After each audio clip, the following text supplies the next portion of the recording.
Our own reporter Nick Starling shows us how one group is hoping to help.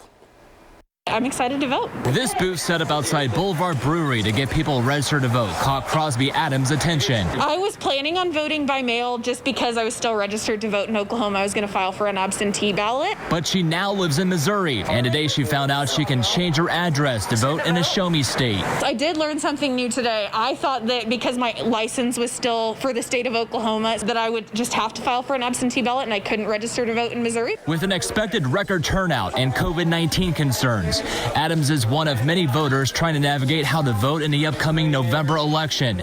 So organizations like Headcount spend Sunday helping people to ensure they are able to vote. Make a plan for how you want to vote and make sure you have that plan in place early because there are obviously deadlines that are very strict. Time is ticking down for you to register to vote. In Missouri, the deadline is October 7th, but in Kansas, you have a week longer until October 13th. There are some differences also in absentee ballots between the two states. In Kansas, you don't need an excuse, but in Missouri, you need a notary. Exceptions to that rule: incapacity or confinement due to illness, or if you fall into an at-risk category. It has been very complicated.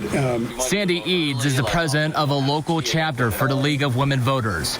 He says for absentee ballots, you should turn them in no later than 1 week before the election.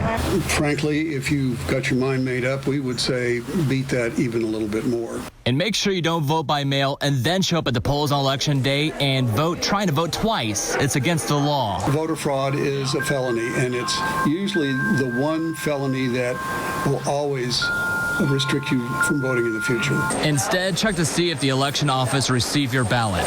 Reporting in Kansas City, Nick Starling, 41 Action News.